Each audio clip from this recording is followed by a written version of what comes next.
নমস্কার বন্ধুরা, সবাইকে স্বাগত দেবমিতার হেসেলে। আশা করি আপনারা সবাই ভালো আছেন। আজকে আবারও একটা নতুন রেসিপি নিয়ে আপনাদের কাছে উপস্থিত হয়ে গেছি। চলুন রেসিপিটা তাহলে দেখা যাক। আজকে রান্না চিকেন মহারানি। আমি এখানে চিকেন 1 কেজি নিয়েছি, আপনারা তারও বেশি বা কম নিতে পারেন। এবার আমরা চিকেনটাকে ভালো করে ধুয়ে পরিষ্কার করে নিয়েছি। যেহেতু চিকেন মহারানির জন্য ফার্স্ট আমাদের কাজ হলো চিকেনটাকে ম্যারিনেট করা। চিকেন তো আমরা অনেকভাবেই খেয়েছি, একবার এই রেসিপিটা করে দেখবেন।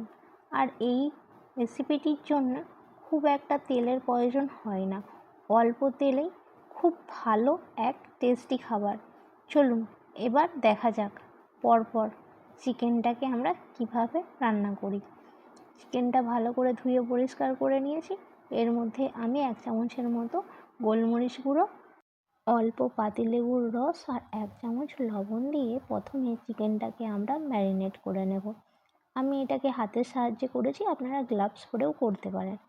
এবার আমরা ওভেনে কড়াই বসিয়ে দিয়ে শুকনো খোলায় মশলাগুলো ভেজে নেব। 1 চামচ জিরে, 1 চামচ ধনে, দারচিনি, লবঙ্গ, ছোটো এলাচ, বড় এলাচ, জায়ত্রী, জায়ফল, 1টা শুকনো লঙ্কা, 2টো তেজপাতা, 4টে আমন্ড আর 4টে কাজু।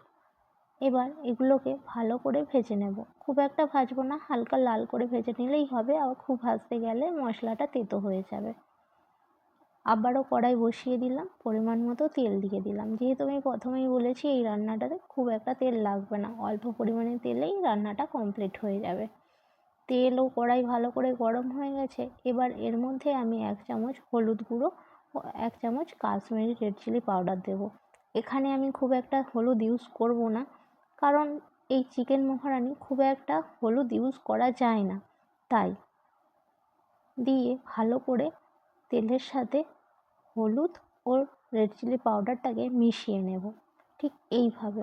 এবার পেঁয়াজ, আদা, রসুন ও কাঁচা লঙ্কার যে পেস্টটা করে রেখেছিলাম ওটা এর মধ্যে দিয়ে দেব। আর 3টে কাঁচা লঙ্কা এখানে আমি থেঁতো করে নিয়েছি। আপনারা এটাকে পেস্টও করতে পারেন, আর না হলে টুকরো টুকরো করেও দিতে পারেন।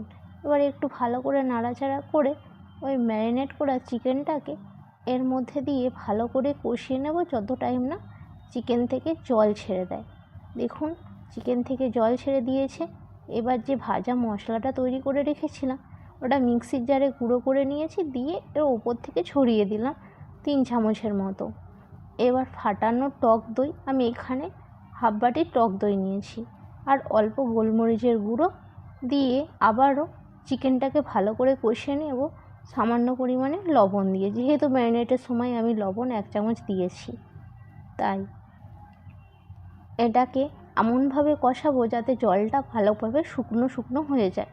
দেখুন তেল খুব ভালো মতো ছেড়ে দিয়েছে আর চিকেনটা খুব শুকনো শুকনোভাবে হয়ে এসেছে। এবার পরিমাণ মতো এর মধ্যে জল দিয়ে দেব। চিকেন মহারানি খুব একটা গ্রেভি হয় না, আপনারা এটা রুটি, পরোটা, পোলাও এইগুলো দিয়ে সার্ভ করতে পারেন।